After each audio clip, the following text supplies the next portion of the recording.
রাহমাতুল্লাহ ওয়া বারাকাতুহু। সম্মানিত কৃষক ভাই ও বোনেরা, বিএনপির ভারপ্রাপ্ত চেয়ারম্যান জনাব তারেক রহমান আমাকে আপনাদের কাছে পাঠিয়েছেন তার একটি বার্তা নিয়ে। তিনি জানতে চান আপনারা সবাই কেমন আছেন। জনাব তারেক রহমান জানেন, গত 17 বছর আপনারা ভালো ছিলেন না।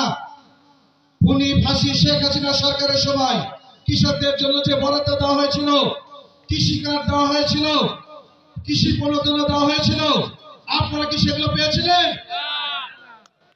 উনি জানেন এগুলো, যার জন্য উনি আমাকে আপনাদের মাঝে পাঠিয়েছেন আপনাদের কথা শোনার জন্য। আমি বিএনপির একজন ক্ষুদ্র কর্মী হিসেবে, ওনার বাহক হিসেবে আপনাদের সামনে এসেছি। আর এই পর্বে আপনারা আপনাদের কি কি সুযোগ সুবিধা দিলে ইনশাআল্লাহ আগামীতে বিএনপি সরকার গঠন করলে আপনাদের এই সুযোগ সুবিধাগুলো জনাব তারেক রহমান পূরণ করার চেষ্টা করবে। পাশাপাশি জনাব তারেক রহমান একটি তালিকা দিয়েছেন, একটি গঠনমূলক পরামর্শ দিয়েছেন এবং উনি আপনাদের কাছ থেকে আপনাদের গঠনমূলক পরামর্শ চেয়েছেন। উনি চান বাংলাদেশ নামক রাষ্ট্রটি খাদ্যের স্বয়ংসম্পূর্ণতা অর্জন করে বিশ্বের মানচিত্রে মাথা উঁচু করে দাঁড়াবে।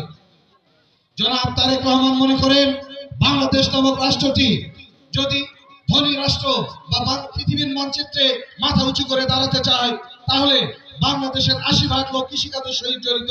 এই কৃষকদের আগে মান, জান এবং মালের পরিবর্তন ঘটাতে হবে। এই কৃষকদের ভাগ্যের পরিবর্তন করতে হবে।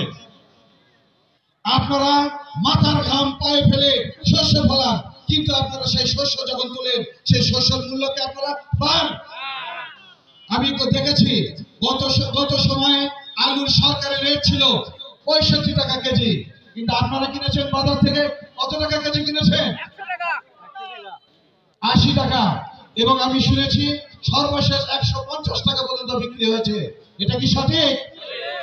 আমি জেলা কৃষি কর্মকর্তার সঙ্গে কথা বলেছি, সরকারি রেট 65 টাকা।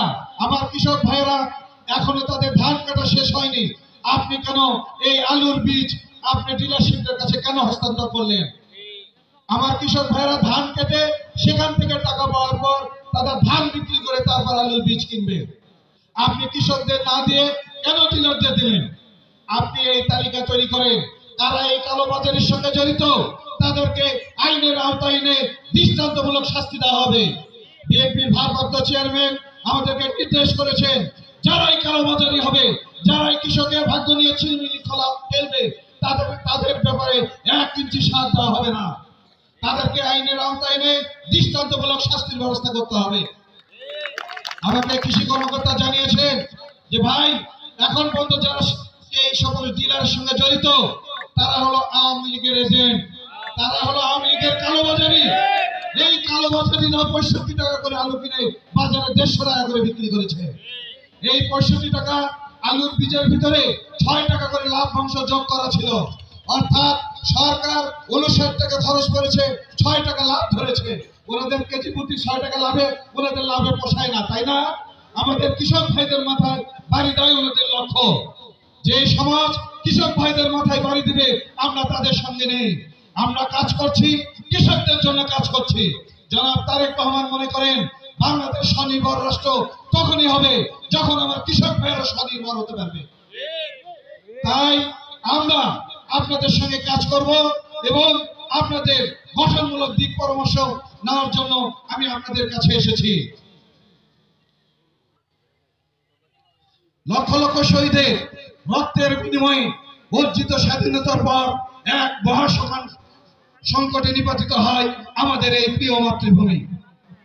সুজলা সুফলা শস্য শ্যামল উর্বর এই বাংলাদেশ শুরুতে আওয়ামী দুঃশাসনের কবলে পড়ে দুর্ভিক্ষে নিবেদিত হয়। 1975 সালে পাট পরিবর্তনের পর সিপাহী জনতার বিপ্লবের মধ্য দিয়ে জিয়াউর রহমান দেশ ও দেশের মানুষের প্রয়োজনে দায়িত্বভার গ্রহণ করেছিলেন।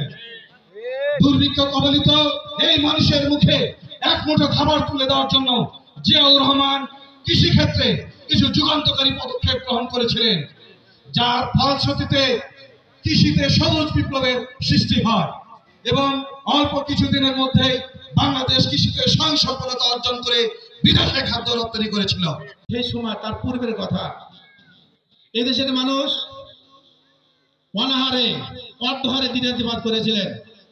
আপনারা কালের সাক্ষী, যারা বয়স্ক আছেন, যারা স্বাধীনতা যুদ্ধ দেখেছেন, তারা বলতে পারবেন মানুষ ক্ষুধার জ্বালায় যাদের চাল ফুরানো হইতো তাদের বলতো, ভাই তোমার ভাত তো আর দেওয়া সম্ভব নয়, তোমার ভাতের ফ্যানটা আমাদের একটু দিও, লবণ ছিঁড়ে খেয়ে নেবো।